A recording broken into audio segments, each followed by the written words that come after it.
Hi friends, ഇന്നത്തെ ക്ലാസ്സിൽ നമ്മൾ ഡിസ്കസ് ചെയ്യുന്നത് അക്കൗണ്ടിങ് ഫോർ അണ്ടർറൈറ്റേഴ്സ് എന്നുള്ള ചാപ്റ്ററിൻ്റെ മാർക്ക്ഡ് ഓർ അൺമാർക്ക്ഡ് ആപ്ലിക്കേഷൻസ് എന്താണ്, അതേപോലെ അണ്ടർറൈറ്ററിൻ്റെ ലയബിലിറ്റി ഡിറ്റർമൈൻ ചെയ്യുന്നത് എങ്ങനെയാണ്. അതിൻ്റെ ഡിഫറെൻറ്റ് വേയ്സ് ഉണ്ട്. അതിലെ ഫസ്റ്റ് കംപ്ലീറ്റ് അണ്ടർറൈറ്റിങ്ങിൻ്റെ തന്നെ കേസിൽ മോർ ദാൻ വൺ അണ്ടർറൈറ്റർ ഉള്ള കേസിൽ എങ്ങനെ അത് വർക്കൗട്ട് ചെയ്യാം എന്നുള്ള ഇല്ലുസ്ട്രേഷൻ ഉൾപ്പെടെയുള്ള പോർഷനാണ് ഇന്നത്തെ ക്ലാസ്സിൽ കവർ ചെയ്യുന്നത്. സോ നമുക്ക് ക്ലാസ്സിലേക്ക് കടക്കാം. അതിൻ്റെ ഫസ്റ്റ് ഹെഡായിട്ട് ഡിസ്കസ് ചെയ്യുന്നത് what do you mean by marked or unmarked applications. എന്താണ് മാർക്ക്ഡ് ആപ്ലിക്കേഷൻ അല്ലെങ്കിൽ അൺമാർക്ക്ഡ് ആപ്ലിക്കേഷൻ എന്നാണ് ഫസ്റ്റ് ഡിസ്കസ് ചെയ്യുന്നത്. എക്സാം പോയിന്റ് ഓഫ് വ്യൂവിൽ ഇമ്പോർട്ടൻ്റ് ആയിട്ടുള്ളൊരു തിയറി ക്വസ്റ്റ്യൻ കൂടിയാണ്. പിന്നെ പ്രോബ്ലംസ് വർക്കൗട്ട് ചെയ്യുമ്പോഴും എന്താണ് ഇതിൻ്റെ കോൺസെപ്റ്റ് എന്ന് ക്ലിയർ ആയെങ്കിൽ മാത്രമേ നമുക്ക് അവിടെയും ക്ലിയർ ആയിട്ട് ആ ഒരു സ്റ്റേറ്റ്മെൻറ്റ് വരച്ച് ചെയ്യാനായിട്ട് കഴിയുകയുള്ളൂ. അതുകൊണ്ട് ഇമ്പോർട്ടൻ്റ് ആയിട്ടുള്ള ഒരു ഏരിയയാണ് മാർക്ക്ഡ് ആപ്ലിക്കേഷൻ അല്ലെങ്കിൽ അൺമാർക്ക്ഡ് ആപ്ലിക്കേഷൻ്റെ meaning. Shares or debentures issued by a company are usually underwritten by two or more firms of underwriters in an agreed ratio. ഇപ്പോൾ നോർമലി ഒരു വലിയ അണ്ടർറൈറ്റിംഗ് വലിയൊരു പബ്ലിക് ഇഷ്യൂവും ഒക്കെയാണ് കമ്പനി നടത്തുന്നത് എന്നുണ്ടെങ്കിൽ, ഒരു ലാർജ് എമൗണ്ടിൻ്റെ ഇഷ്യൂ ആണ് കമ്പനി കണ്ടക്ട് ചെയ്യുന്നത് എന്നുണ്ടെങ്കിൽ, ഒരു കമ്പനിയുടെ ഷെയർസ് ഓർ ഡിബഞ്ചർ അണ്ടർറൈറ്റ് ചെയ്യുന്നത് ഒരു ഫേം തന്നെ, ഒരു അണ്ടർറൈറ്റർ തന്നെ ആകണമെന്നില്ല. By two or more firms ചേർന്നാകാം, രണ്ടോ അതിൽ കൂടുതലോ ഒക്കെ അണ്ടർറൈറ്റേഴ്സ് ഒരുമിച്ചായിരിക്കാം അണ്ടർറൈറ്റിംഗ് നടത്തുന്നത്. അപ്പോൾ അങ്ങനെ ഒരു കേസിൽ every underwriter tries to sell the maximum number of shares or debentures in order to reduce his risk. അപ്പോൾ ഓരോ അണ്ടർറൈറ്ററും അവരുടെ റിസ്ക് അല്ലെങ്കിൽ അവർ ഏറ്റെടുക്കേണ്ട നമ്പർ ഓഫ് ഷെയർസ് ആണല്ലോ അവരുടെ റിസ്ക്, ആ ഒരു റിസ്ക് കുറയ്ക്കുന്നതിന് വേണ്ടി, മാക്സിമം റെഡ്യൂസ് ചെയ്യുന്നതിന് വേണ്ടി maximum number of shares or debentures അവർ സെയിൽ ചെയ്യാനായിട്ടാണ് നോക്കുന്നത്. Every underwriter tries to sell the maximum number of shares or debentures. എന്തിനു വേണ്ടിയാണ്? ഇല്ലെങ്കിൽ ആ ഷെയർസൊക്കെ ആര് തന്നെ ഏറ്റെടുക്കേണ്ടി വരും? ലാസ്റ്റ് അവർ തന്നെ പ്രൊപ്പോർഷണലി അവർ ഏറ്റെടുക്കേണ്ടതായിട്ട് വരും. ആ ഒരു റിസ്ക് അവരിലേക്ക് തന്നെ വരുന്നത് കൊണ്ട് പബ്ലിക്കിനെയും കൊണ്ട് മാക്സിമം അവരുടെ ഷെയർസ് സബ്സ്ക്രൈബ് ചെയ്യാനോ അല്ലെങ്കിൽ അവരുടെ ഷെയർസോ ഡിബഞ്ചേഴ്സ് സെല് ചെയ്യാനായിട്ടുള്ള എഫേർട്ടായിരിക്കും അണ്ടർറൈറ്റേഴ്സും ട്രൈ ചെയ്യുന്നത്. So every underwriter try to sell maximum number of shares or debentures in order to reduce his risk. Generally, the forms are stamped with the name of underwriters in order to distinguish the forms of one underwriter from that of others. അപ്പോൾ അതുകൊണ്ട് തന്നെ ഒന്നിൽ കൂടുതൽ underwriter ഉള്ള കേസിൽ ആരുടെ effort കൊണ്ടാണ് ഈ ഒരു ഷെയർ സെയിൽ ചെയ്തത് എന്നറിയുന്നതിന് വേണ്ടി ആ ഒരു അണ്ടർറൈറ്ററിൻ്റെ പേര് സ്റ്റാമ്പ് ചെയ്തുകൊണ്ടായിരിക്കും, ഓരോ അണ്ടർറൈറ്ററിൻ്റെ പേര് സ്റ്റാമ്പ് ചെയ്ത് തന്നെയായിരിക്കും അവരുടെ എഫേർട്ടിൽ വിൽക്കുന്ന ഫോംസ് അല്ലെങ്കിൽ ആപ്ലിക്കേഷൻ കമ്പനിയിൽ റിസീവ് ചെയ്യുന്നത്. സോ ജനറലി ആപ്ലിക്കേഷൻ ഫോമിൽ എന്ത് ഉണ്ടായിരിക്കും? അണ്ടർറൈറ്ററിൻ്റെ പേരും കൂടി സ്റ്റാമ്പ് ചെയ്തിട്ടുണ്ടായിരിക്കും. അണ്ടർറൈറ്ററിൻ്റെ പേര് കണ്ടെയ്ൻ ചെയ്യുന്നുണ്ടാകും, അല്ലെങ്കിൽ അതിൻ്റെ ഒരു സീലോ സ്റ്റാമ്പോ ഉണ്ടായിരിക്കും. എന്തിനു വേണ്ടിയാണ്? ഏത് അണ്ടർറൈറ്ററാണ് ഈ ഒരു സെയിൽ നടത്തിയത് എന്നത് മനസ്സിലാക്കാനോ, ആരുടെ എഫേർട്ടിലാണ് സെയിൽ കണ്ടക്ട് ചെയ്തത്, അല്ലെങ്കിൽ ആരുടെ ആപ്ലിക്കേഷനായിട്ടാണ് ഇതിനെ കൺസിഡർ ചെയ്യേണ്ടത്, ആരുടെ റിസ്ക് ആണ് റെഡ്യൂസ് ചെയ്യേണ്ടത് എന്ന് അറിയുന്നതിന് വേണ്ടിയാണ് ഈ ഒരു രീതിയിൽ സ്റ്റാമ്പ് ചെയ്യുന്നത്. അണ്ടർറൈറ്ററിൻ്റെ പേര് ഈ ഒരു ഫോമിൽ ആപ്ലിക്കേഷനിൽ സ്റ്റാമ്പ് ചെയ്യുന്നത്. So in order to distinguish the form of one underwriter from that of other underwriters. അപ്പോൾ മറ്റ് അണ്ടർറൈറ്റേഴ്സിൻ്റെ കയ്യിൽ നിന്ന് മറ്റ് അണ്ടർറൈറ്റേഴ്സിൻ്റെ പേരിൽ നിന്ന് ഈ ഒരു അണ്ടർറൈറ്ററിന് എത്ര നമ്പർ ഓഫ് ആപ്ലിക്കേഷൻസ് കിട്ടുന്നുണ്ട് അല്ലെങ്കിൽ സെയിൽ ചെയ്യാൻ പറ്റിയിട്ടുണ്ട് എന്നത് തിരിച്ചറിയുന്നതിന് വേണ്ടി തന്നെയാണ് ഈ ഒരു സ്റ്റാമ്പിങ് നടത്തുന്നത്, ഈ ഒരു പേര് അവിടെ മെൻഷൻ ചെയ്യുന്നത്. So such stamped applications when received are called marked application. അങ്ങനെ കമ്പനിക്ക് കിട്ടുന്ന ഏതെങ്കിലും ഒരു അണ്ടർറൈറ്ററിൻ്റെ പേര് സ്റ്റാമ്പ് ചെയ്ത് കമ്പനിക്ക് കിട്ടുന്ന ആപ്ലിക്കേഷനെ പറയുന്ന പേരാണ് എന്ത്? Marked application. ഇവിടെ എന്ത് മാർക്ക് ചെയ്തിട്ടുണ്ട്? പേര് മാർക്ക് ചെയ്തിട്ടുണ്ട് അല്ലേ, അല്ലെങ്കിൽ സ്റ്റാമ്പ് ചെയ്തിട്ടുണ്ട്. എന്താണ്? ഏത് അണ്ടർറൈറ്ററാണ് ഈ ഒരു എഫേർട്ട് ഇട്ടത്, ആരാണ് ഈ ഒരു നമ്പർ ഓഫ് ഷെയർസ് വിൽക്കാനായിട്ട് എഫേർട്ട് ഇട്ടത് എന്നുള്ളൊരു കാര്യം, ആരിലൂടെയാണ് സെയിൽ ചെയ്യുന്നതെന്ന് മനസ്സിലാക്കാൻ കഴിയുന്നതിനെയാണ് മാർക്ക്ഡ് ആപ്ലിക്കേഷൻ എന്ന് പറയുന്നത്. അപ്പം ഒരു കമ്പനിക്ക് ആപ്ലിക്കേഷൻ കിട്ടുമ്പോൾ അതൊരു സ്റ്റാമ്പ്ഡ് ആപ്ലിക്കേഷൻ എന്ന് പറഞ്ഞാൽ എന്താ? അണ്ടർറൈറ്ററിൻ്റെ പേരൂടെ ബെയർ ചെയ്യുന്ന ഒരു സ്റ്റാമ്പ്ഡ് ആപ്ലിക്കേഷൻ ആണെങ്കിൽ അതിനെ നമുക്ക് എന്തെന്ന് പറയാം? മാർക്ക്ഡ് ആപ്ലിക്കേഷൻ എന്ന് പറയാം. അപ്പോൾ അതിൻ്റെ ജസ്റ്റ് ഓപ്പോസിറ്റ് എന്താണ്? Unmarked application. അതായത് the application forms which are received by the company without any name of the underwriter. അണ്ടർറൈറ്ററിൻ്റെ പേരൊന്നും ഇല്ലാതെ, പ്രത്യേകിച്ച് അവരിലൂടെ അല്ലാതെ ഡയറക്റ്റ്ലി കമ്പനിക്ക് കിട്ടുന്ന ആപ്ലിക്കേഷനെയാണ് അൺമാർക്ക്ഡ് ആപ്ലിക്കേഷൻ എന്ന് പറയുന്നത്. അപ്പോൾ അൺമാർക്ക്ഡ് ആപ്ലിക്കേഷനിൽ എന്തെങ്കിലും മാർക്ക് അല്ലെങ്കിൽ നെയിം അല്ലെങ്കിൽ ഒരു അൺറൈറ്ററിൻ്റെ പേര് ഒരു സ്റ്റാമ്പ് ചെയ്തിട്ടുണ്ടോ? ഇല്ല. അവിടെ ആകെ കൂടെ എന്താണ്, ഡയറക്റ്റ്ലി കമ്പനിക്ക് കിട്ടുന്ന ഒരു ആപ്ലിക്കേഷൻ മാത്രമാണത്. ത്രൂ അൺറൈറ്റർ വഴി നടക്കുന്നതല്ല, കിട്ടുന്ന ആപ്ലിക്കേഷൻ അല്ല ഇത്. അതുകൊണ്ടാണ് ഇതിനെ അൺമാർക്ക്ഡ് ആപ്ലിക്കേഷൻ എന്ന് പറയുന്നത്. So the application forms which are received by the company without any name of the underwriter is called unmarked application. അപ്പോൾ അൺമാർക്ക്ഡ് ആപ്ലിക്കേഷൻ എന്ന് പറഞ്ഞാൽ എന്താ, അൺറൈറ്ററിൻ്റെ പേരൊന്നും കൂടാതെ തന്നെ കമ്പനിക്ക് കിട്ടുന്ന ഡയറക്റ്റ്ലി കിട്ടുന്ന ആപ്ലിക്കേഷനെ അൺമാർക്ക്ഡ് ആപ്ലിക്കേഷൻ എന്നും പറയാം. If whole issue is underwritten by one underwriter. എന്നാൽ എന്താണ്, എപ്പോഴും മോർ ദാൻ വൺ അണ്ടർറൈറ്ററിനെ ഉണ്ടാവണമെന്നില്ല. ഒറ്റ അണ്ടർറൈറ്ററിനെ എന്താണ് അപ്പോയിൻറ്റ് ചെയ്യുന്ന കേസും ഇഷ്യൂവിൻ്റെ കേസിൽ വരാം. അങ്ങനെ ഒറ്റ അണ്ടർറൈറ്റർ മാത്രമേ ഉള്ളൂ. ഹോൾ ഇഷ്യൂവും ഒരൊറ്റ അണ്ടർറൈറ്ററാണ് അണ്ടർറൈറ്റ് ചെയ്തിരിക്കുന്നതെങ്കിൽ അവിടെ ഈ മാർക്ക്ഡ് ആൻഡ് അൺമാർക്ക്ഡ് ആപ്ലിക്കേഷൻ്റെ ഡിഫറൻസിന് എന്തെങ്കിലും പ്രസക്തി ഉണ്ടോ? ഇല്ല. കാരണം എന്താണ്, അവിടെ മോർ ദാൻ വൺ അൺറൈറ്റർ ഇല്ല. ആരുടെ എഫേർട്ട് കൊണ്ടാണ് വിറ്റത്, ബാക്കി ഏത് അൺറൈറ്ററിൻ്റെ ലൈബിലിറ്റിയാണ് കുറയ്ക്കേണ്ടത്, അങ്ങനെയുള്ള ഡിഫറൻസിയേഷൻ അവിടെ നടത്തേണ്ട ആവശ്യമില്ല. കാരണം അവിടെ ആകെ കൂടെ വൺ അൺറൈറ്ററേ ഉള്ളൂ. അദ്ദേഹത്തിന് തീർച്ചയായിട്ടും എഗ്രിമെൻ്റ് അനുസരിച്ച് ടേക്ക് ഓവർ ചെയ്യേണ്ടത് എടുത്തേ പറ്റൂ. അൺറൈറ്റേഴ്സ് തമ്മിൽ പ്രൊപ്പോർഷൻ കാൽക്കുലേറ്റ് ചെയ്യേണ്ട ആവശ്യം അവിടെ വരാത്തത് കൊണ്ട് ഒറ്റ അൺറൈറ്റർ മാത്രമുള്ള കേസിൽ it will not make any difference. But where the whole issue is underwritten by more than one underwriter, in that case unmarked applications are divided among various underwriters in the ratio of gross liability for underwriting. ഈ അണ്ടർറൈറ്റിങ്ങിൻ്റെ gross liability ഏത് റേഷ്യോയിലായിരുന്നോ ആദ്യം calculate ചെയ്യുന്നത്, അതേ same റേഷ്യോയിൽ gross liability of അണ്ടർറൈറ്റിങ്ങിൻ്റെ same റേഷ്യോയിൽ തന്നെ ഈ അൺമാർക്ക്ഡ് ആപ്ലിക്കേഷൻസിനെ മാർക്ക് ഡിവൈഡ് ചെയ്ത് കൊടുക്കണം. ഓരോ അണ്ടർറൈറ്റേഴ്സിനും മോർ ദാൻ വൺ അണ്ടർറൈറ്റർ ഉള്ള കേസിൽ അൺമാർക്ക്ഡ് ആപ്ലിക്കേഷനെ ഡിവൈഡ് ചെയ്ത് കൊടുക്കേണ്ടതായിട്ട് വരും. ഒറ്റ അണ്ടർറൈറ്ററേ ഉള്ളൂ എന്നുണ്ടെങ്കിൽ അവിടെ മാർക്ക്ഡ് ആപ്ലിക്കേഷൻ എത്രയാണ്, അൺമാർക്ക്ഡ് ആപ്ലിക്കേഷൻ എത്രയാണ് എന്നുള്ളതിൽ പ്രസക്തിയില്ല. കാരണം എന്താണ്, എഗ്രിമെൻ്റ് അനുസരിച്ച് കംപ്ലീറ്റ് അണ്ടർറൈറ്റിംഗ് ആണെങ്കിൽ പബ്ലിക് ഏറ്റെടുത്തതിൻ്റെ ബാക്കി ഷെയർസ്, ഫോർ എക്സാമ്പിൾ ഒരു 100% ഇഷ്യൂ നടത്തുന്നതിൽ 100% ആരാണ്, പബ്ലിക് ഏറ്റെടുക്കുന്നുണ്ടോ ഇല്ലയോ എന്ന് നോക്കുക. ബാക്കി അതിൻ്റെ താഴോട്ട് വരുന്ന എത്ര പെർസെൻറ്റേജ് ആണെങ്കിലും, ഫോർ എക്സാമ്പിൾ ഒരു 80% ഷെയർസ് പബ്ലിക് വാങ്ങി എങ്കിൽ ഒറ്റ അണ്ടർറൈറ്ററേ ഉള്ളെങ്കിൽ കംപ്ലീറ്റ് അണ്ടർറൈറ്റിങ്ങിൻ്റെ കേസ് ബാക്കി എന്ത് ചെയ്യേണ്ടതാണ്, 20% ആര് ഏറ്റെടുക്കേണ്ടതാണ്, ആ ഒരു അണ്ടർറൈറ്റർ, സിംഗിൾ അണ്ടർറൈറ്റർ ആണെങ്കിൽ അദ്ദേഹം തന്നെ ഏറ്റെടുക്കേണ്ടതാണ്. എന്നാൽ ഇവിടെ മോർ ദാൻ വൺ അണ്ടർറൈറ്റർ ഉള്ള കേസിലാണ് ഈ ബാക്കി റിമൈനിങ് 20% ഷെയർസ് ഒറ്റ അണ്ടർറൈറ്റർ ആണോ ഏറ്റെടുക്കേണ്ടത്? അല്ല. അവിടെ എത്ര നമ്പർ ഓഫ് അണ്ടർറൈറ്റേഴ്സ് ഉണ്ടോ, ABC അങ്ങനെ എത്ര അണ്ടർറൈറ്റേഴ്സ് ഉണ്ടോ അവരെല്ലാം കൂടിയാണത് ഡിവൈഡ് ചെയ്യുന്നത്. അങ്ങനെ ഒരു കേസിലാണ് ഈ മാർക്ക്ഡ് ആപ്ലിക്കേഷന് പ്രസക്തി വരിക, അല്ലേ? ഓരോരുത്തരും അവരവരുടെ എഫേർട്ട് ഇട്ട് എത്ര വെച്ച് ആപ്ലിക്കേഷൻ അവർക്ക് കിട്ടി, കമ്പനിക്ക് ആപ്ലിക്കേഷൻ കിട്ടി എന്നതൊക്കെ നോക്കി തന്നെ ആയിരിക്കണം എന്ത് ചെയ്യേണ്ടത്, പ്രൊപ്പോർഷൻ കാൽക്കുലേറ്റ് ചെയ്യേണ്ടത്. അല്ലെങ്കിൽ ഗ്രോസ് ലയബിലിറ്റി ഓഫ് അണ്ടർറൈറ്റിങ്ങിൻ്റെ റേഷ്യോ അനുസരിച്ച് തന്നെ ആയിരിക്കണം എന്ത് കാൽക്കുലേറ്റ് ചെയ്യേണ്ടത്, ബാക്കി അൺമാർക്ക്ഡ് ആപ്ലിക്കേഷൻസ് അവരുടെ ലയബിലിറ്റിയിൽ നിന്ന് റെഡ്യൂസ് ചെയ്ത് ഡിവൈഡ് ചെയ്ത് കൊടുക്കേണ്ടത്.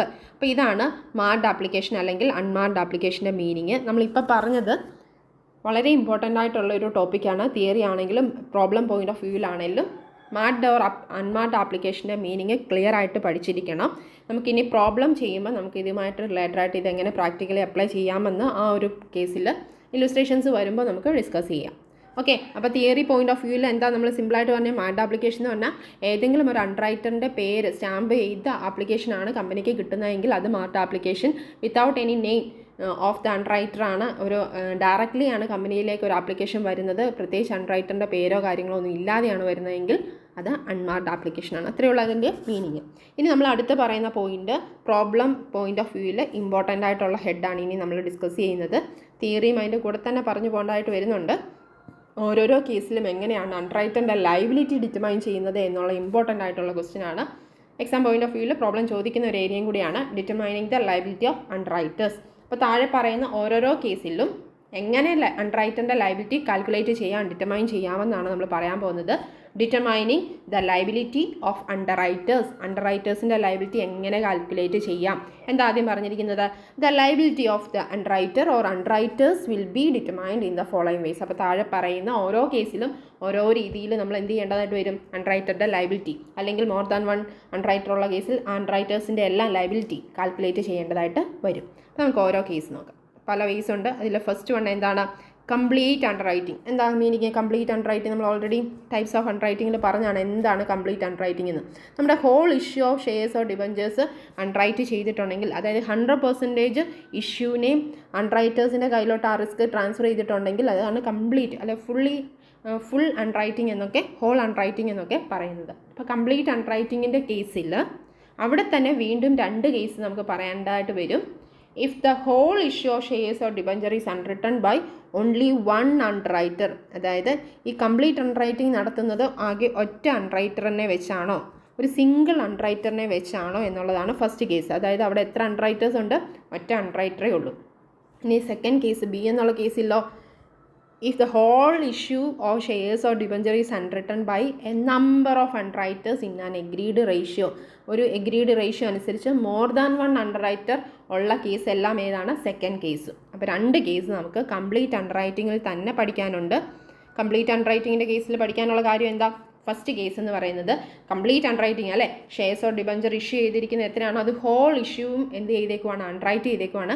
അത് ഒറ്റ അൺറൈറ്ററേ ഉള്ളൂ അവിടെ, അതോ മോർ ദാൻ 1 അൺറൈറ്റർ ഉണ്ടോ എന്നുള്ള കേസിനനുസരിച്ചാണ് ചെയ്യേണ്ടത്. അതിലെ ഫസ്റ്റ് കേസ് നോക്കാം. ഏതാണ്, if the whole issue of shares or debenture is underwritten only by 1 underwriter, ഒറ്റ അൺറൈറ്ററിനെ വെച്ചാണ് അൺറൈറ്റ് ചെയ്തിരിക്കുന്ന case. The underwriter in such a case will be liable to take up all the shares or debentures that have not been subscribed by the public. അപ്പോൾ അതായത് നമ്മൾ simply meaning ഒക്കെ പറഞ്ഞുകൊണ്ടിരുന്ന അതേ കാര്യം തന്നെ സിമ്പിളായിട്ട് പറയാവുന്നതേ ഉള്ളൂ. ഒറ്റ അൺറൈറ്ററേ ഉള്ളെങ്കിൽ അവിടെ എന്താണ് അൺറൈറ്റേഴ്സ് തമ്മിലൊന്നും പ്രൊപ്പോർഷൻ കാണേണ്ട, റേഷ്യോ ഒന്നും കാണേണ്ട ആവശ്യമില്ല, ഡയറക്റ്റ്ലി പറയാം. ഈ ഒരു കേസിൽ എന്താണ്, എത്ര നമ്പർ ഓഫ് ഷെയർസ് ഇഷ്യൂ ചെയ്തതെന്ന് ആദ്യം നോക്കാം. ഫോർ എക്സാമ്പിൾ നമ്മളൊരു 1 lakh ഷെയർസ് ആണ് ഇഷ്യൂ ചെയ്യുന്നതെന്ന് വിചാരിക്കുക. ഒരു കമ്പനി ഒരു 1 lakh ഷെയർസ് ഇഷ്യൂ ചെയ്തു, പബ്ലിക് ഇഷ്യൂ നടത്തി. അതിൽ പബ്ലിക് എത്ര വാങ്ങിച്ചു, പബ്ലിക് എത്ര സബ്സ്ക്രൈബ് ചെയ്തു എന്ന് നോക്കുക. അപ്പോൾ പബ്ലിക്കിന് എത്ര ഓഫർ ചെയ്തു എന്നുള്ളതാണ് ഈ പറയുന്നത്. പബ്ലിക്കിന് എത്ര ഷെയർസ് ഓഫർ ചെയ്തു, 1 lakh ഷെയർസ് ഓഫർ ചെയ്തു. 1 lakh ഷെയർസ് ഓഫർ ചെയ്തതിൽ എത്ര ആപ്ലിക്കേഷൻ കിട്ടി, ആപ്ലിക്കേഷൻ കിട്ടിയെന്ന് പറഞ്ഞാൽ എത്ര നമ്പർ ഓഫ് ഷെയർസ് ആളുകൾ വാങ്ങാനായിട്ട്, പബ്ലിക് വാങ്ങാനായിട്ട് വില്ലിങ് ആണ്, റെഡിയാണ്. ഒരു എന്താണ് 75,000 ഷെയർസ് വാങ്ങാനായിട്ട് ആളുകളുടെ ആപ്ലിക്കേഷൻ കിട്ടി, കമ്പനിക്ക് ആപ്ലിക്കേഷൻ കിട്ടി. അതായത് ഇത്രയും നമ്പർ ഓഫ് ഷെയർസ് വാങ്ങാനായിട്ട് ആളുകളുണ്ട്, പബ്ലിക് റെഡിയാണ്. അപ്പോൾ ബാക്കി ഇനി നമ്പർ ഓഫ് ഷെയർസ് എത്ര വരും, റിമൈനിങ് ഷെയർസ് 25,000 ഷെയർസ് എന്ത് ചെയ്യണം, ഇത് ഹോൾ അൺറൈറ്റിംഗ് അല്ലേ, ഹോൾ ഇഷ്യൂ അൺറൈറ്റ് ചെയ്തേക്കും അല്ലേ. പബ്ലിക് ഒരു ഷെയർ പോലും ഈ 75,000 കേസിൽ ഒരു ഷെയർ പോലും വാങ്ങിയില്ലെങ്കിലും ഈ ഫുൾ ഷെയർസും ആര് വാങ്ങേണ്ടതാണ്, അൺറൈറ്റർ വാങ്ങണമെന്നുള്ള എഗ്രിമെൻ്റ് ആണ് ഹോൾ ഇഷ്യൂ, കംപ്ലീറ്റ് അൺറൈറ്റിംഗ് എന്ന് പറയുന്നത് അല്ലേ. പക്ഷേ ഇവിടെ എന്ത് സംഭവിച്ചു, 75,000 ഷെയർസ് ആളുകൾ വാങ്ങിച്ചു. അതുകൊണ്ട് ബാക്കി വന്ന ഈ 25,000 ഷെയർസ് മാത്രമാണ് ആരുടെ ലയബിലിറ്റി, ആര് ടേക്ക് ഓവർ ചെയ്യേണ്ടി വരുന്നത്, ഈ അൺറൈറ്റേഴ്സ് ഏറ്റെടുക്കേണ്ടി വരുന്ന കേസ് എന്ന് പറയുന്നത്. അത്രയേ ഉള്ളൂ. കംപ്ലീറ്റ് അൺറൈറ്റിങ്ങിൻ്റെ കേസിൽ ഒറ്റ ഒരാളെ ഉള്ളെങ്കിൽ എന്ത് ചെയ്യുക, 2 കാര്യങ്ങൾ നോക്കുക. പബ്ലിക്കിന് എത്ര ഷെയർസ് അല്ലെ ഡിബഞ്ചർ ഓഫർ ചെയ്തു, ഇവിടുത്തെ കേസിൽ എത്രയാണ്, 1 ലക്ഷം ഓഫർ ചെയ്തു. ഇനി എത്ര ആപ്ലിക്കേഷൻ കിട്ടി, അല്ലെങ്കിൽ പബ്ലിക് എത്ര വാങ്ങി എന്ന് നോക്കുക. 75,000 വാങ്ങാൻ ആളുകളുടെ ആപ്ലിക്കേഷൻ കിട്ടി. അപ്പോൾ ബാക്കി വരുന്ന നമ്പർ ഓഫ് ഷെയർസ് ആര് ഏറ്റെടുക്കണം, ആരുടെ ബാധ്യതയാണ്, ഒറ്റ അൺറൈറ്റർ അല്ലേ ഉള്ളൂ. ഇവിടുത്തെ അൺറൈറ്ററിൻ്റെ പേരെന്താണ്, ഇപ്പോൾ എ എന്നാണെങ്കിൽ എ ആണ് ഈ 25,000 ഷെയർസ് ടേക്ക് ഓവർ ചെയ്യേണ്ടത്. സിമ്പിളായിട്ട് നമ്മൾ ആ മീനിങ് പറയുന്നത് പോലെ തന്നെ പറഞ്ഞു പോകാവുന്ന ഒരു കാര്യമാണ് ഫസ്റ്റ് കേസ്, കംപ്ലീറ്റ് അൺറൈറ്റിംഗ്. അതുകൊണ്ട് തന്നെ പ്രത്യേകിച്ച് ഇപ്പോൾ ഇവിടെ പ്രോബ്ലം ഒന്നും ചെയ്ത് വർക്കൗട്ട് ചെയ്തെടുക്കാനായിട്ടുള്ള കാര്യങ്ങളൊന്നും തന്നെ ഇല്ല. ബാക്കിയും കൂടെ നമുക്ക് തിയറി പോർഷൻ ഇമ്പോർട്ടൻ്റ് ആയിട്ട് വായിച്ചു നോക്കാം. അപ്പോൾ കംപ്ലീറ്റ് അൺറൈറ്റിങ്ങിൻ്റെ ഒരു ഫസ്റ്റ് സെൻറ്റൻസ് മാത്രമേ നമ്മളിപ്പോൾ പറഞ്ഞുള്ളൂ. The underwriter in such a case will be liable to take up all the shares or debentures that have not been subscribed by the public. Public ഏറ്റെടുക്കാത്ത ബാക്കി ഫുൾ ഷെയർസും ആര് ഏറ്റെടുക്കാൻ ബാധ്യസ്ഥരാണ്, ആ ഒരു സിംഗിൾ അൺറൈറ്ററേ ഉള്ളൂ, അദ്ദേഹം തന്നെ ഏറ്റെടുക്കേണ്ടതാണ്. It is not material. അപ്പോൾ അടുത്ത സെൻറ്റൻസ് പറയുന്നത് ഇമ്പോർട്ടൻ്റ് ആണ്. It is not material, it is immaterial. ഒരു കാര്യം ഇമ്പോർട്ടൻ്റ് അല്ല എന്നാണ് പറയുന്നത് അല്ലേ. എന്ത് കാര്യം, in such a case whether the application have come through the underwriter or directly to the company. എന്ന് പറഞ്ഞാൽ എന്താണ്, അൺറൈറ്റർ വഴിയാണോ ആപ്ലിക്കേഷൻ കിട്ടിയത്, അല്ലെങ്കിൽ കമ്പനിയിലേക്ക് ഡയറക്റ്റ് ആണോ ആപ്ലിക്കേഷൻ വന്നത് എന്നത് ഇമ്മെറ്റീരിയൽ ആണ്. എന്ന് പറഞ്ഞാൽ മറ്റൊരു സെൻറ്റൻസ് എങ്ങനെ പറയാം, കിട്ടിയ ആപ്ലിക്കേഷൻ മാർക്ക്ഡ് ആണോ അൺമാർക്ക്ഡ് ആണോ എന്നുള്ളത് ഇമ്മെറ്റീരിയൽ ആണ്, റെലവൻ്റ് അല്ല, അത് പരിഗണിക്കേണ്ട ആവശ്യമില്ല. കാരണം ആകെ ഒറ്റ അൺറൈറ്റർ അല്ലേ ഉള്ളൂ. പല അൺറൈറ്റേഴ്സ് ഉള്ളപ്പോഴാണല്ലോ, ഒന്നിൽ കൂടുതൽ ഉള്ളപ്പോഴാണല്ലോ ഓരോരുത്തരും എത്ര എഫേർട്ട് ഇട്ട് ഓരോരുത്തരുടെയും പേരിൽ എത്ര കിട്ടിയെന്നൊക്കെ ഉള്ളതിൻ്റെ അകത്ത് ഇമ്പോർട്ടൻസ് വരുന്നുള്ളൂ. അപ്പോൾ ഇവിടെ ഒറ്റ അൺറൈറ്ററേ ഉള്ളൂ. അതുകൊണ്ട് it is immaterial, it is not material whether application have come through underwriter or directly to the company. Marked ആണോ അൺമാർക്ക്ഡ് ആണോ എന്നുള്ളത് ഇവിടെ റെലവൻ്റ് അല്ല. Next, the liability of underwriter will be determined by deducting the total applications perceived from the total application received from the shares or debentures offered to the public. അപ്പോൾ നമ്മളിവിടെ എന്താ ചെയ്യേണ്ടത്? നമ്മൾ മുമ്പേ പറഞ്ഞ അതേ ഇക്വേഷനാണ് പറയുന്നത്. നമുക്ക് പബ്ലിക്കിൻ്റെ കയ്യിൽ നിന്ന് എത്ര ഷെയർസ് ഓർ ഡിബഞ്ചർ പബ്ലിക് ഏറ്റെടുത്തു, അതിൻ്റെ ബാക്കിയാണ് അൺറൈറ്റർ ഏറ്റെടുക്കേണ്ടി വരിക അല്ലേ. പബ്ലിക് ഏറ്റെടുത്ത ഷെയർസ് എത്രയാണോ അതിൻ്റെ റിമൈനിങ് ഷെയർസ് ആണ് ആര് ഏറ്റെടുക്കേണ്ടി വരിക? അൺറൈറ്റർ ഏറ്റെടുക്കേണ്ടി വരിക, അത്രയേ ഉള്ളൂ. അപ്പോൾ അൺറൈറ്ററിൻ്റെ ലയബിലിറ്റി ഈ ഒരു കേസിൽ എങ്ങനെ കാണാമെന്നാണ് പറയുന്നത്? അൺറൈറ്ററിൻ്റെ liability, the liability of underwriter will be determined by deducting the total application received from the shares or debentures offered to the public. അപ്പോൾ അതായത് പബ്ലിക്കിന് ഓഫർ ചെയ്യുന്ന total number of shares or debentures എടുക്കുക, അതിൽ നിന്ന് എന്ത് കുറയ്ക്കുക? എത്ര ആപ്ലിക്കേഷൻ ടോട്ടൽ കിട്ടി എന്നുള്ളത് മൈനസ് ചെയ്യുക. അതാണല്ലോ മുമ്പ് നമ്മൾ പറഞ്ഞത് 1 lakh ഷെയർസ് ആണ് പബ്ലിക്കിന് ഓഫർ ചെയ്യുന്നതെന്നുണ്ടെങ്കിൽ, ഇഷ്യൂ നടത്തുന്നതെന്നുണ്ടെങ്കിൽ അതിൽ എത്ര നമ്പർ ഓഫ് ഷെയർസിൻ്റെ ആപ്ലിക്കേഷൻ കിട്ടി? 75,000 ഷെയർസിന് ആപ്ലിക്കേഷൻ കിട്ടി എന്ന് പറഞ്ഞാൽ ബാക്കി 25,000 ഷെയർസ് എന്ത് ചെയ്യേണ്ടതാണ്? ബാക്കി 25,000 ഷെയർസ് ഒറ്റ അണ്ടർറൈറ്ററേ ഉള്ളൂ, അദ്ദേഹം തന്നെ ഈ അണ്ടർറൈറ്ററിൻ്റെ ലയബിലിറ്റി ആയിട്ട് അദ്ദേഹം ഏറ്റെടുക്കേണ്ട നമ്പർ ഓഫ് ഷെയർസ് ആണ് 25,000 ഷെയർസ്. ഇതാണ് ഇവിടെ മീൻ ചെയ്യുന്നത്. അതുതന്നെയാണ് ആ ഒരു സെൻറ്റൻസിൽ പറയുന്നത്.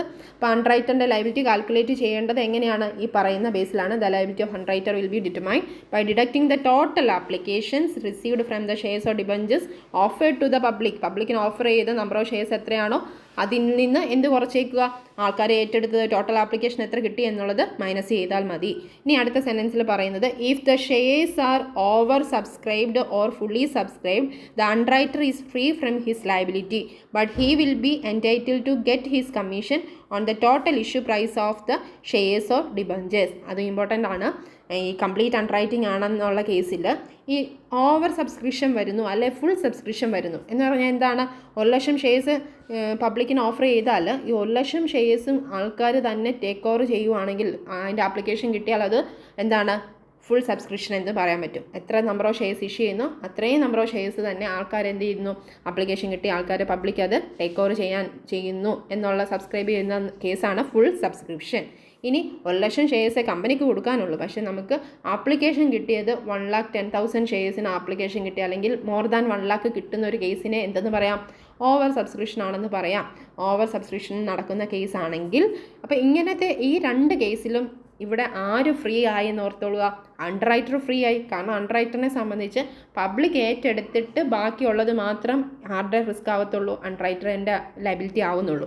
എന്നാൽ ഇവിടുത്തെ കേസിലോ 1,00,000 കമ്പനി കൊടുത്തതെങ്കിൽ 1,00,000 ആര് വാങ്ങിച്ചു? പബ്ലിക് വാങ്ങി. അല്ലെങ്കിൽ അതിൽ കൂടുതൽ ആപ്ലിക്കേഷൻ കിട്ടി എന്ന് പറഞ്ഞാൽ ആകെ കൊടുക്കാനുള്ള 1 lakh എന്ത് ചെയ്യേണ്ടി വരും? 1,10,000 ഓഫർ വന്ന് അല്ലെങ്കിൽ ആപ്ലിക്കേഷൻ കിട്ടിയവർക്ക് അവരുടെ ബേസിസിൽ പ്രോറൈറ്റ ബേസിസിലൊക്കെ എന്ത് ചെയ്യേണ്ടി വരും? ഡിവൈഡ് ചെയ്ത് കൊടുക്കേണ്ടതായിട്ടൊക്കെ വരുന്ന കേസാണിത്. അതുകൊണ്ട് തന്നെ അണ്ടർറൈറ്ററിനെ സംബന്ധിച്ച് നമുക്ക് പറയുവാണെങ്കിൽ ഒറ്റ സെൻറ്റൻസിൽ എങ്ങനെ പറയാം? ഓവർ സബ്സ്ക്രിപ്ഷനോ ഫുൾ സബ്സ്ക്രിപ്ഷനോ വരുന്ന കേസിൽ ആര് ഫ്രീ ആയെന്ന് തന്നെ പറയാം. Underwriter is free from his liability. Underwriter അദ്ദേഹത്തിൻ്റെ ലയബിലിറ്റിയിൽ നിന്ന് ഫുള്ളി ഫ്രീ ആയി. അദ്ദേഹത്തിന് പ്രത്യേകിച്ച് ഒരു ഷെയർ പോലും ഏറ്റെടുക്കേണ്ട വരില്ല. ഈ ഒരു കാര്യം കൂടെ അതിൻ്റെ കൂടെ തന്നെ പറയേണ്ട വരുന്നുണ്ട്. ഫേം അൺറൈറ്റിങ്ങിൻ്റെ കൂട്ടത്തിൽ അദ്ദേഹം ഏറ്റെടുത്തിട്ടുണ്ടെങ്കിൽ, ഫേം അൺറൈറ്റിങ്ങും കൂടെ അദ്ദേഹം ചെയ്യുന്നുണ്ടെങ്കിൽ, അൺറൈറ്ററിന് ഫേം അൺറൈറ്റിംഗ് എന്ന് പറയുന്ന എഗ്രിമെൻ്റ് ഉണ്ടെങ്കിൽ അദ്ദേഹം തീർച്ചയായിട്ടും ഈ ഫുൾ സബ്സ്ക്രിപ്ഷൻ ആണെങ്കിലും ഓവർ സബ്സ്ക്രിപ്ഷൻ ആണെങ്കിലും ആ ഫേം അൺറൈറ്റിങ്ങിൻ്റെ ഭാഗമായിട്ട് അദ്ദേഹം ഒരു 5,000 ഷെയർസ് ഏറ്റെടുക്കാമെന്ന് നേരത്തെ എഗ്രി ചെയ്തിട്ടുണ്ടെങ്കിൽ ആ നമ്പർ ഓഫ് ഷെയർസ് അദ്ദേഹം തന്നെ ഏറ്റെടുക്കേണ്ടി വരും. പബ്ലിക് വാങ്ങാൻ റെഡിയാണ്, ഓവറായിട്ട് ഡിമാൻഡ് ഉണ്ട്, ഓവർ സബ്സ്ക്രിപ്ഷൻ ആണെങ്കിൽ പോലും ഈ 5,000 ഷെയർ ആര് തന്നെ ഏറ്റെടുക്കേണ്ടി വരും? ഈ അൺറൈറ്റർ തന്നെ ഏറ്റെടുക്കേണ്ടി വരും. ആ ഒരു കേസ് എന്താണ്? ഫേം അൺറൈറ്റിങ്ങിൻ്റെ കേസാണ് കേട്ടോ. അപ്പോൾ ഫേം അൺറൈറ്റിങ്ങിൻ്റെ കേസിൽ മാത്രം എന്ത് ചെയ്യേണ്ടി വരും? ആ പറഞ്ഞ സ്പെസിഫൈ ചെയ്ത നമ്പർ ഓഫ് ഷെയർസ് അദ്ദേഹം തന്നെ ഏറ്റെടുക്കേണ്ടി വരുന്നൊരു കേസുണ്ട്. അതൊഴിച്ച് ഫേം അൺറൈറ്റിംഗ് അല്ല എന്നുണ്ടെങ്കിൽ അദ്ദേഹത്തിന് ഫുൾ സബ്സ്ക്രിപ്ഷനോ ഓവർ സബ്സ്ക്രിപ്ഷനോ വരുന്ന കേസിൽ അദ്ദേഹം കംപ്ലീറ്റ്ലി ഫ്രീ ആണ്. The underwriter is free from his liability എന്ന് ഓർത്തിരിക്കുക. അതുകൊണ്ട് 1,00,000 രൂപയുടെ 1 lakh number of shares issue ചെയ്തു. ഈ 1 lakh number of shares issue ചെയ്തത് കൊണ്ട് 1 lakh ആളുകൾ വാങ്ങിച്ചു എന്ന് പറഞ്ഞ് അണ്ടർറൈറ്ററിൻ്റെ ലയബിലിറ്റി, ഇവിടെ ലയബിലിറ്റി ഓഫ് അണ്ടർറൈറ്റർ എത്രയാണ്? ലയബിലിറ്റി ഓഫ് അണ്ടർറൈറ്റർ എന്ന് പറയുന്നത് ഫുൾ സബ്സ്ക്രിപ്ഷൻ നടന്നതുകൊണ്ട് എത്രയാണ്? 0 ആണ്. അൺറൈറ്ററിൻ്റെ ലയബിലിറ്റി 0 ആണ്. അപ്പം അൺറൈറ്ററിന് ഒരു ലയബിലിറ്റിയും ഇല്ലല്ലോ എന്ന് വിചാരിച്ച് കമ്പനിക്ക് കമ്മീഷൻ കൊടുക്കാതിരിക്കാൻ പറ്റുമോ? അൺറൈറ്ററിൻ്റെ കമ്മീഷൻ കൊടുക്കാതിരിക്കാനുള്ള റൈറ്റ് ഉണ്ടോ? ഇല്ല. അൺറൈറ്ററിൻ്റെ കമ്മീഷൻ എന്ന് പറയുന്നത് ഓൾറെഡി ഫിക്സ്ഡ് ആണ്. അദ്ദേഹം എത്ര ഏറ്റെടുക്കുന്നു അല്ലെങ്കിൽ അദ്ദേഹത്തിൻ്റെ റിസ്ക് ഉണ്ടോ ഇല്ലയോ എന്നുള്ള ആക്ച്വൽ കണ്ടീഷനെ ബേസ് ചെയ്തല്ല വരുന്നത്. അതാണ് ഇവിടെ കൂട്ടത്തിൽ പറഞ്ഞു പോയത്. He will be entitle to get his commission.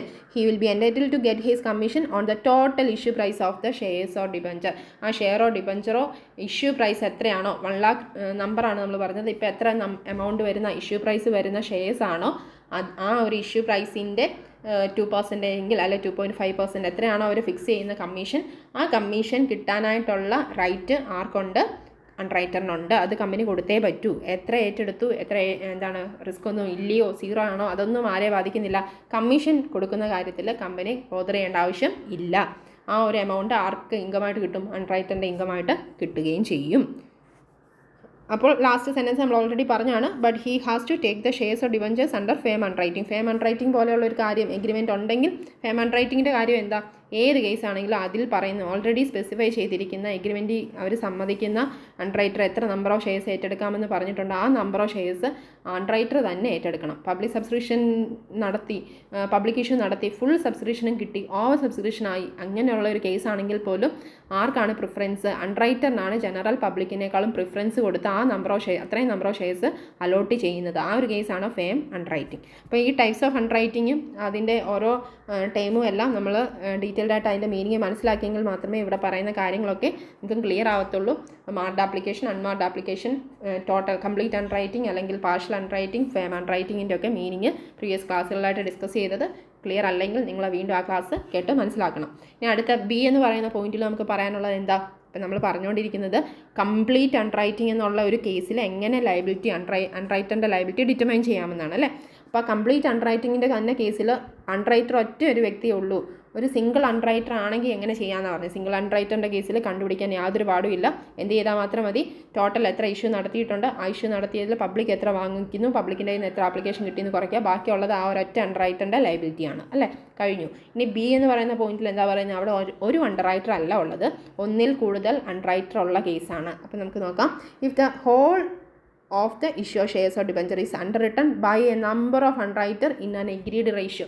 അപ്പോൾ ഒന്നിൽ കൂടുതൽ അൺറൈറ്റർ ഉണ്ട്, അവരൊരു എഗ്രീഡ് റേഷ്യോ, ഇപ്പോൾ എന്താണ് ഈക്വൽ ആയിട്ടോ 1:1:1 എന്നോ അല്ലെങ്കിൽ 2:1:2 എന്നോ അങ്ങനെ ഏതെങ്കിലുമൊക്കെ ഒരു എഗ്രീഡ് റേഷ്യോ ബേസിസിലായിരിക്കും എന്ത് ചെയ്യുന്നത്?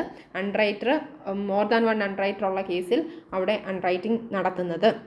അപ്പോൾ ആ ഒരു കേസിൽ കംപ്ലീറ്റ് അൺറൈറ്റിംഗ് ആണെന്ന് മറക്കരുത്. ഇത് ഏത് കേസാണ്? കംപ്ലീറ്റ് അൺറൈറ്റിംഗ് ആണ്. മോർ ദാൻ 1 അൺറൈറ്റർ ഉണ്ടെങ്കിലും അവരെല്ലാവരും കൂടി എന്ത് ചെയ്യുന്നുണ്ട്? കമ്പനിയുടെ ഹോൾ ഇഷ്യൂ അൺറൈറ്റ് ചെയ്തിട്ടുണ്ട്. അവിടെ ഒരു അൺറൈറ്ററിന് പകരം ഒന്നിൽ കൂടുതൽ അൺറൈറ്റർ ഉണ്ട് എന്നുള്ള വ്യത്യാസം മാത്രമേ ഉള്ളൂ. അപ്പോൾ ഇങ്ങനൊരു കേസിൽ എന്താണ് ചെയ്യേണ്ടതെന്നാണ് ഇനി അടുത്ത് നമുക്ക് ഡിസ്കസ് ചെയ്യാനുള്ളത്. അപ്പോൾ നോക്കുക. If the whole of the issue shares or debenture is underwritten by a number of underwriters in an agreed ratio വരുന്ന കേസിൽ, in such a case liability of respective underwriters can be determined in either of the following 2 ways. അപ്പോൾ അങ്ങനെ ഒരു കേസിൽ നമുക്ക് 2 വേസിൽ എന്ത് ചെയ്യാൻ പറ്റും? നമുക്ക് ഈ ഒരു അൺറൈറ്റേഴ്സിൻ്റെ ലൈബിലിറ്റി കണ്ടുപിടിക്കാൻ പറ്റും. ആ 2 വേസാണ് താഴോട്ട് പറയുന്നത്. 1, 2 എന്ന് പറഞ്ഞ് 2 വേസ് ഇവിടെ തന്നിട്ടുണ്ട്. ചെറിയൊരു ഡിഫറൻസ് മാത്രമേ ആ 2 കേസിലും ഉള്ളൂ. അപ്പം ഒരു കേസ് വൃത്തിയായിട്ട് മനസ്സിലാക്കാമെന്നുണ്ടെങ്കിൽ അതിൻ്റെ ചെറിയൊരു വ്യത്യാസം വരുത്തി നമുക്ക് സെക്കൻഡ് കേസ് കൂടെ മനസ്സിലാക്കാവുന്നതാണ്. അതിൽ ഫസ്റ്റ് കേസ് നോക്കുക. ഫസ്റ്റ് വൺ പറയുന്നത് the gross liability of each underwriter according to agreed ratio should be reduced first by marked applications. ഇത്രയും നമുക്കൊന്ന് നോക്കാം. അതായത് നമുക്കിവിടെ താഴോട്ട് സ്റ്റേറ്റ്മെൻറ്റ് തന്നിട്ടുണ്ട്. ഈ സ്റ്റേറ്റ്മെൻറ്റ് അനുസരിച്ചാണ്, ഈ സ്റ്റേറ്റ്മെൻറ്റിൽ പറയുന്ന അതേ കാര്യം തന്നെയാണ്, ഈ സ്റ്റേറ്റ്മെൻറ്റിൽ പറയുന്ന അതേ കാര്യങ്ങൾ തന്നെയാണ് എന്ത് ചെയ്യുന്നത്? ഈ തിയറി ആയിട്ടും പറയുന്നത്. ആ സ്റ്റേറ്റ്മെൻറ്റ് നോക്കിയാലും മതി, നിങ്ങൾക്ക് പഠിക്കാൻ വേണ്ടി ആ സ്റ്റേറ്റ്മെൻറ്റ് പഠിച്ചു വെച്ചാലും മതി. അപ്പോൾ ആ സ്റ്റേറ്റ്മെൻറ്റിൽ ആദ്യത്തെ ഐറ്റം എന്താ പറയുന്നത്? Gross liability according to agreed ratio. അതായത് മൊത്തം 1 ലക്ഷം ഷെയർസ് ആണ് കമ്പനി ഇഷ്യൂ ചെയ്യുന്നതെങ്കിൽ ആ 1 ലക്ഷം ഷെയർസ് എന്താണ്? കംപ്ലീറ്റ് അൺറൈറ്റിംഗ് അല്ലേ. അപ്പോൾ 1 ലക്ഷം ആര് ഷെയർ ചെയ്യുന്നുണ്ട്? പല അൺറൈറ്റേഴ്സ് ഷെയർ ചെയ്യുന്നുണ്ട്. അപ്പോൾ അവിടെ ഒരു 2-3 അൺറൈറ്റേഴ്സാണ് ഷെയർ ചെയ്യുന്നതെങ്കിൽ അവരെന്ത് ചെയ്യുന്നു? അവരുടെ ഒരു എഗ്രീഡ് റേഷ്യോ ഉണ്ട്. 1:1:1 എന്നോ അല്ലെങ്കിൽ 2:1:3 എന്നോ എങ്ങനെയാണോ അവരുടെ റേഷ്യോ അനുസരിച്ച് അവർ എന്ത് ചെയ്യണം? അവരുടെ ടോട്ടൽ ഷെയർസിനെ, ടോട്ടൽ അവരുടെ ലയബിലിറ്റിയെ, ഗ്രോസ് ലയബിലിറ്റിയെ ഡിവൈഡ് ചെയ്യണം അല്ലേ. അപ്പോൾ അതാണ് ഫസ്റ്റ് ചെയ്യേണ്ടത്. ഗ്രോസ് ഒരു ഇല്ലുസ്ട്രേഷൻ ചെയ്യുമ്പോൾ നിങ്ങൾക്ക് കുറച്ചുകൂടെ ക്ലിയർ ആകും. നമുക്ക് തിയറി മാത്രം ഇപ്പം ജസ്റ്റ് പറയാണ്. ഗ്രോസ് ലയബിലിറ്റി ഓഫ് ഈച്ച് അൺറൈറ്ററിനെ എന്ത് ചെയ്യുന്നു? എഗ്രീഡ് റേഷ്യോ അനുസരിച്ച് ആദ്യം ഡിവൈഡ് ചെയ്ത് ഓരോ കോളത്തിലായിട്ട് ഡിവൈഡ് ചെയ്ത് എഴുതുന്നു. എന്നിട്ട് അതിനെ എന്ത് ചെയ്യണം എന്ന് പറഞ്ഞാൽ and it should be reduced first by, ആദ്യം അതിൽ നിന്ന് എന്ത് റെഡ്യൂസ് ചെയ്യണം, മാർക്ഡ് ആപ്ലിക്കേഷൻസ്, ഓരോരുത്തരുടെയും പേരിൽ എത്ര മാർക്ഡ് ആപ്ലിക്കേഷൻ കിട്ടി എന്നുള്ളത് കുറയ്ക്കണം അല്ലേ. അപ്പോൾ അതാണ് ഇവിടെ ചെയ്ത് വെച്ചിരിക്കുന്നത്. Gross liability according to agreed ratio എഴുതിയിട്ട്, അപ്പോൾ എന്താണ്, 2 അൺറൈറ്റർ ആണുള്ളതെന്നുണ്ടെങ്കിൽ 2 എമൗണ്ട് കോളം കൊടുത്ത് 2 പേരുടെ എക്സ് വൈ അല്ലെ എ ബി എന്നൊക്കെ പേര് കൊടുത്തിട്ട് 2 പേരുടെയും ഗ്രോസ് ലയബിലിറ്റി എഴുതി അതിൽ നിന്ന് എന്ത് ചെയ്യണം, 2 പേരുടെയും പേരിൽ കിട്ടിയ മാർക്ഡ് ആപ്ലിക്കേഷൻ അവിടെ എന്ത് ചെയ്യണം, ലെസ് ചെയ്യണം. ഗ്രോസ് ലയബിലിറ്റിയിൽ നിന്ന് മാർക്ഡ് ആപ്ലിക്കേഷൻ ലെസ് ചെയ്തു അല്ലേ. ആ മാർക്ഡ് ആപ്ലിക്കേഷൻ ലെസ് ചെയ്തിട്ട് ബാക്കി വരുന്ന ബാലൻസ് ഉണ്ട്, ബാലൻസ് ലയബിലിറ്റി എത്രയാണ് എന്നുള്ളതുണ്ട്. അതിൽ നിന്ന് ഇനി എന്ത് ചെയ്യണമെന്നാണ് പറയുന്നത്, and then credit may be given for unmarked application. ഇനി അൺമാർക്ഡ് ആപ്ലിക്കേഷൻ മൊത്തം എത്രയുണ്ട്, അതായത് കമ്പനിക്ക് ഡയറക്റ്റ് ആപ്ലിക്കേഷൻ കിട്ടിയത് കാണുമല്ലോ, ആരുടെയും പേരില്ലാതെ, പ്രത്യേകം പേരൊന്നും മെൻഷൻ ചെയ്യാതെ, അൺറൈറ്ററിൻ്റെ പേര് വെക്കാതെ, സ്റ്റാമ്പ് ഇല്ലാതെ വന്നിരിക്കുന്ന ഡയറക്റ്റ്ലി വന്ന ആപ്ലിക്കേഷൻ, അതും ഇവർ ഏറ്റെടുക്കേണ്ട ആവശ്യമുണ്ടോ, ഇല്ല, അതും പബ്ലിക് ഏറ്റെടുത്തതാണല്ലോ.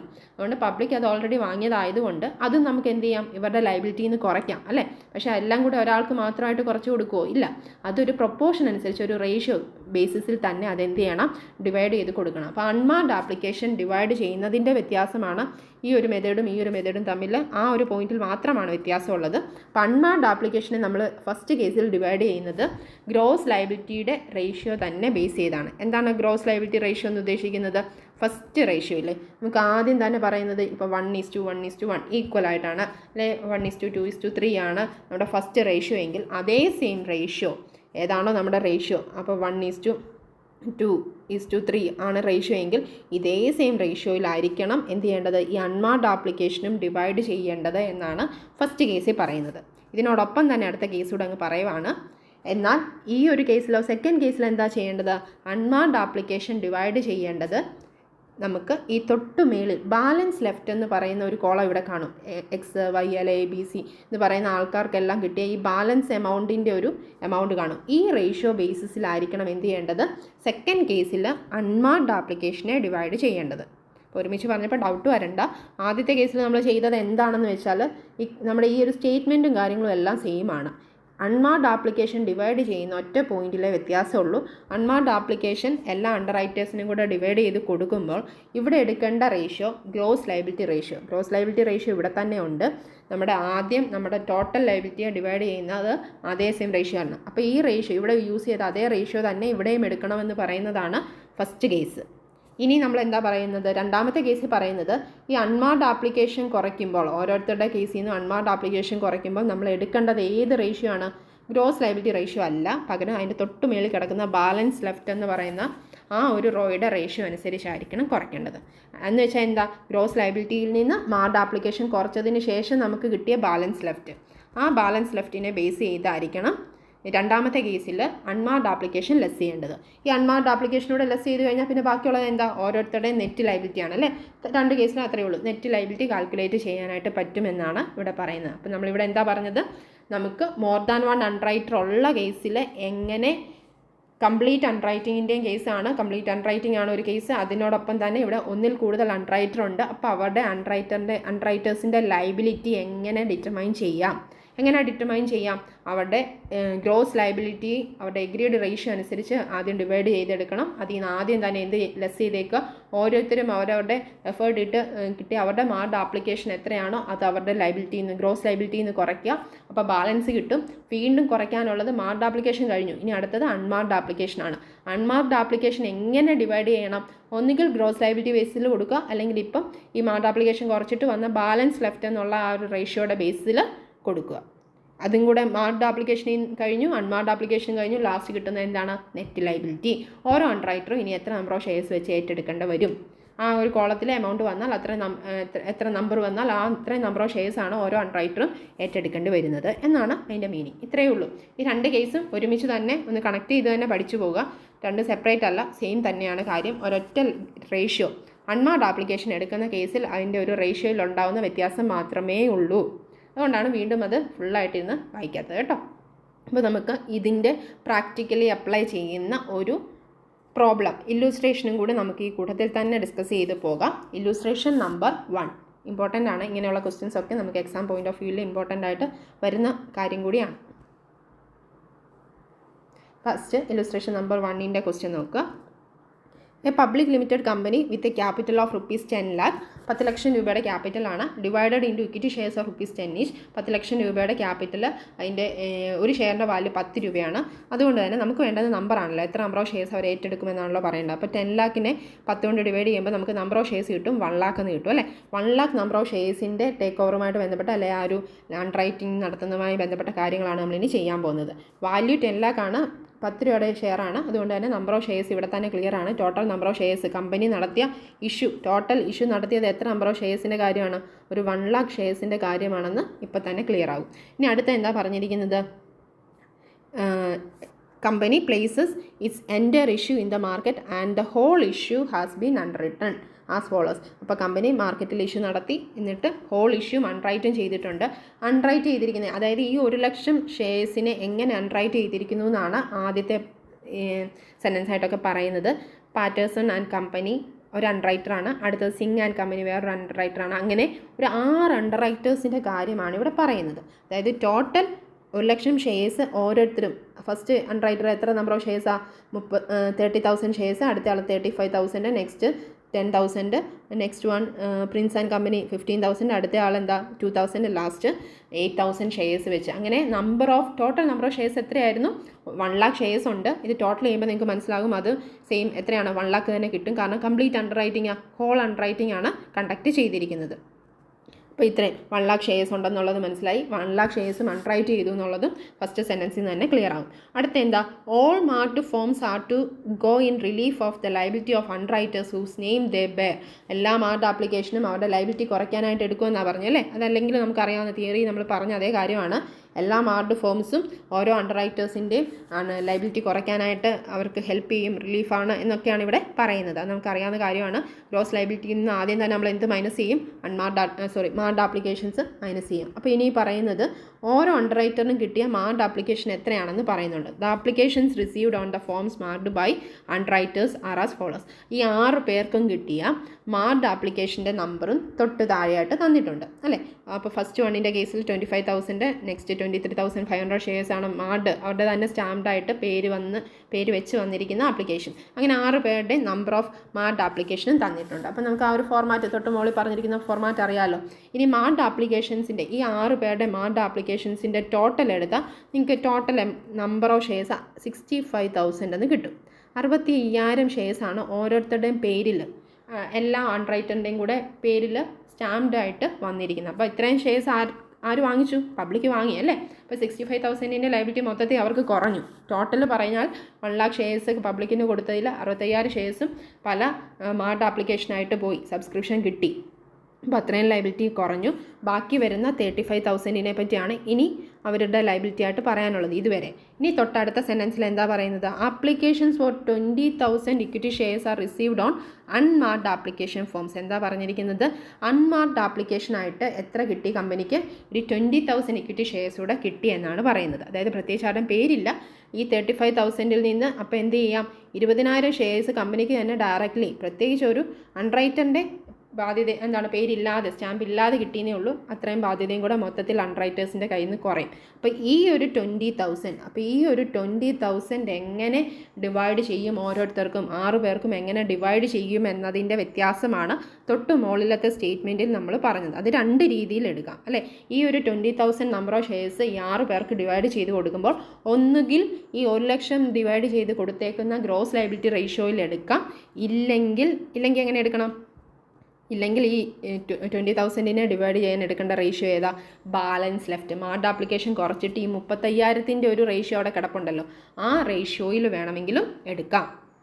അപ്പോൾ ഇത്രയേ ഉള്ളൂ. ആ 20,000 ഡിവൈഡ് ചെയ്തെടുക്കുമ്പോൾ മാത്രം ശ്രദ്ധിച്ചാൽ മതി. അപ്പോൾ 20,000 എന്തായിട്ട് കിട്ടി, അൺമാർക്ക്ഡ് ആപ്ലിക്കേഷനായിട്ടും കിട്ടി. ഇനി ബാക്കി എന്താ പറയുന്നത്, calculate the liability of individual underwriters. ഓരോ അൺറൈറ്ററിൻ്റെയും കേസിലെ ലൈബിലിറ്റി കണ്ടുപിടിക്കുക, നെറ്റ് ലൈബിലിറ്റി കാണുക എന്നാണ് പറഞ്ഞേക്കുന്നത്. In terms of the underwriting agreement അനുസരിച്ച് അതെങ്ങനെ, ഈ മോളിൽ പറഞ്ഞ 2 കേസിൽ ഏതെടുക്കണമെന്ന് നമുക്ക് ഡൗട്ട് വരില്ലേ.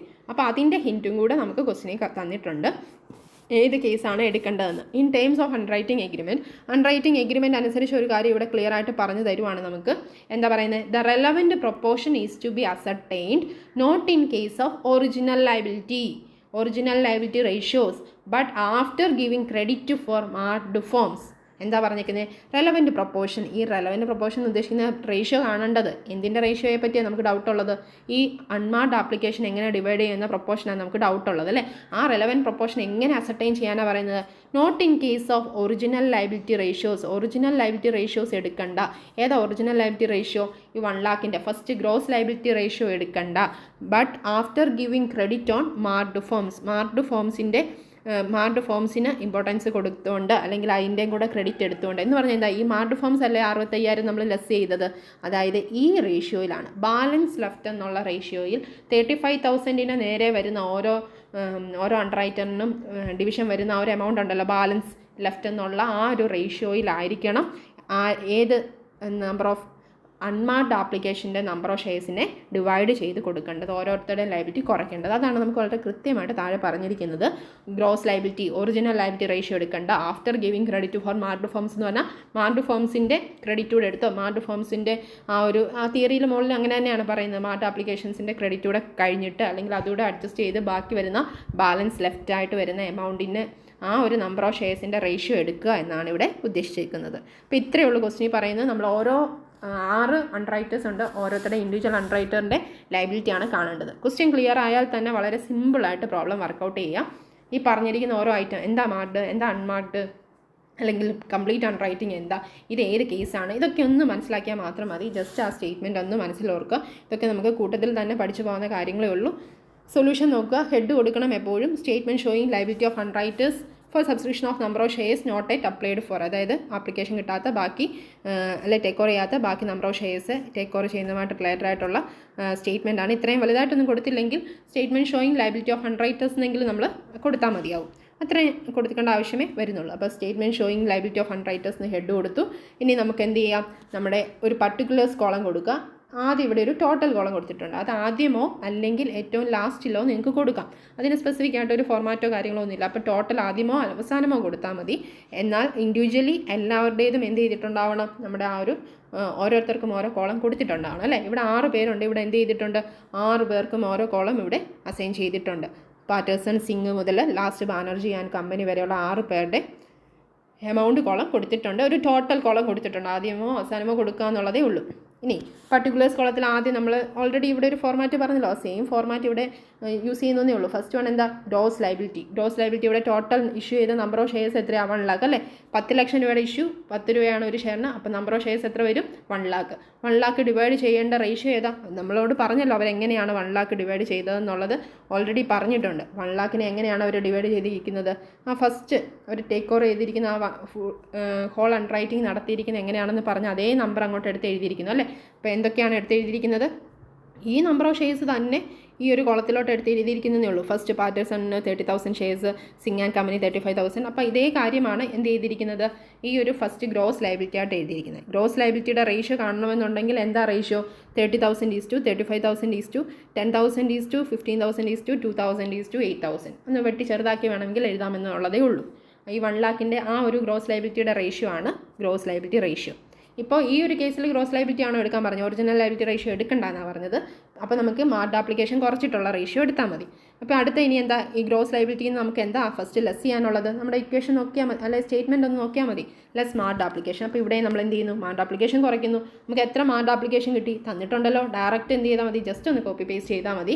ഓരോ അണ്ടർ റൈറ്ററിനും 6 പേർക്കും മാർക്ഡ് ആപ്ലിക്കേഷൻ എത്ര കിട്ടി എന്നുള്ളത് ഒന്ന് കോപ്പി ചെയ്തെന്ന് മാത്രമേ ഉള്ളൂ. ഓരോരുത്തരുടെയും കേസിൽ എഴുതി. അപ്പോൾ ടോട്ടൽ നോക്കുമ്പോൾ 65,000 മാർക്ഡ് ആപ്ലിക്കേഷൻ കിട്ടിയെന്ന് കിട്ടും.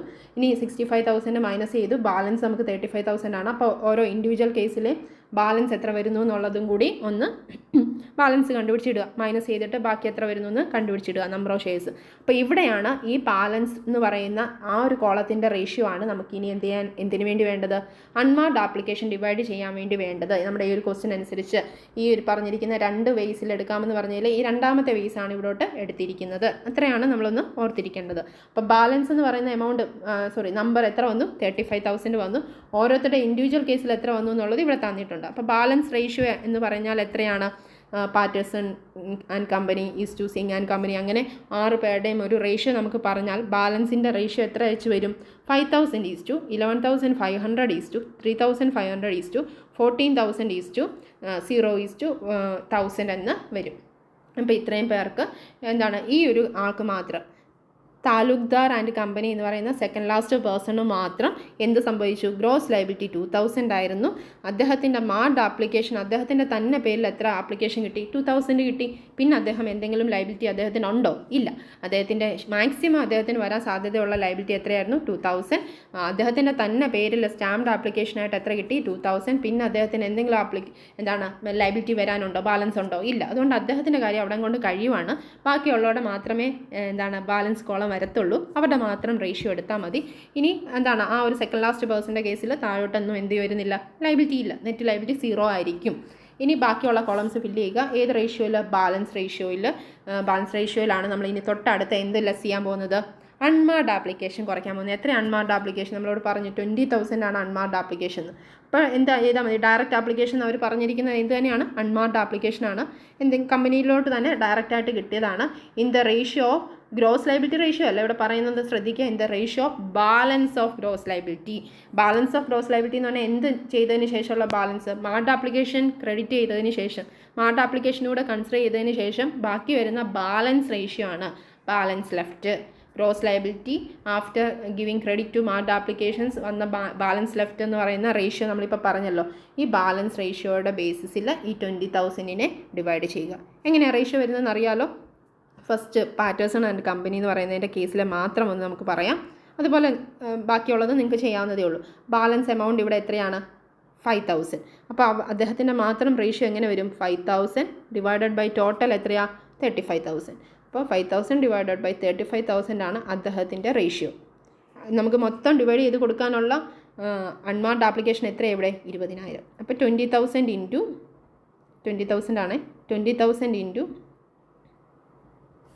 5,000 ഡിവൈഡഡ് ബൈ 35,000 ചെയ്യുമ്പോൾ കിട്ടുന്ന 2,857 എന്നുള്ള നമ്പറാണ് ഇവിടെ എഴുതേണ്ടത്. അപ്പോൾ ചിലപ്പം നിങ്ങൾക്ക് ചെയ്യുമ്പോൾ പോയിൻ്റൊക്കെ കിട്ടും. 2,857.14 എന്ന് കിട്ടും. 0.14 എന്ന് നമുക്ക് നമ്പർ ഓഫ് ഷെയർസ് ഫ്രാക്ഷൻ കൊടുക്കാൻ പറ്റില്ലല്ലോ. അതുകൊണ്ട് നിങ്ങളത് റൗണ്ട് ചെയ്ത് അങ്ങ് എഴുതിയാൽ മതി. റൗണ്ട് ചെയ്യുമ്പോൾ ശ്രദ്ധിക്കണം, എവിടെയെങ്കിലുമൊക്കെ മുന്നോട്ട് റൗണ്ട് ചെയ്യുന്ന ഒരു കേസിൽ ഇതാണ്. ഇത്രയും മനസ്സിലായല്ലോ. 2,000 എന്ന് പറയുന്നതിന് 20,000 നിന്ന് എങ്ങനെയാണ് ആദ്യത്തെ റേഷ്യോയിൽ 2,857 കിട്ടിയതെന്ന്. അതേപോലെ തന്നെ അത് റൗണ്ട് ചെയ്താണ് എഴുതിയിരിക്കുന്നതോടെ ശ്രദ്ധിക്കുക. തൊട്ടടുത്തതും അതേപോലെ തന്നെ. തൊട്ടടുത്തതിൻ്റെ റേഷ്യോ നമുക്ക് എടുക്കുമായിരുന്നെങ്കിൽ എങ്ങനെ വന്നേനെ? ഇവിടുത്തെ റേഷ്യോ എത്രയാണ്? ബാലൻസിൻ്റെ റേഷ്യോ 11,500 ഡിവൈഡഡ് ബൈ 35,000 വെച്ചാണ് ഈ 20,000 അടുത്ത ആൾക്ക് സിംഗ് ആൻഡ് കമ്പനിക്ക് ഡിവൈഡ് ചെയ്ത് കൊടുക്കേണ്ടത്. എങ്ങനെയാണ്? മൊത്തം 20,000 നമ്പർ ഓഫ് അൺമാർഡ് ആപ്ലിക്കേഷൻ ആണുള്ളത്. അത് ആർക്ക് ഡിവൈഡ് ചെയ്യാൻ പോവാണ്? സിംഗിന്. സിംഗിൻ്റെ റേഷ്യോ എത്രയാണ്? ബാലൻസ് ലെഫ്റ്റിൻ്റെ റേഷ്യോ എത്ര വരും? 11,000 ആണ് സിംഗിൻ്റെ ഇവിടെ ബാലൻസ് ലെഫ്റ്റ് കിടക്കുന്നത്. അപ്പോൾ 11,500 ഡിവൈഡഡ് ബൈ ടോട്ടലാണ് എപ്പോഴും അല്ലേ ഡിനോമിനേറ്ററായിട്ട് നമ്മൾ എടുക്കുന്ന റേഷ്യോയിൽ 35,000.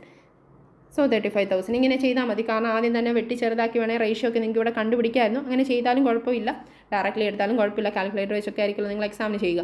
അപ്പോൾ അതുകൊണ്ട് ഇങ്ങനെ തന്നെ എടുത്താലും മതി. അപ്പോൾ ബാക്കി വെട്ടി ചെറുതാക്കി എഴുതുമ്പോൾ നമുക്ക് എത്ര നമ്പർ കിട്ടും? 6,572 എന്ന് കിട്ടും. പക്ഷേ നിങ്ങൾക്ക് അവിടെ ചെയ്യുമ്പോഴും നിങ്ങൾക്ക് ഒരു 0.4 എന്ന് കിട്ടും.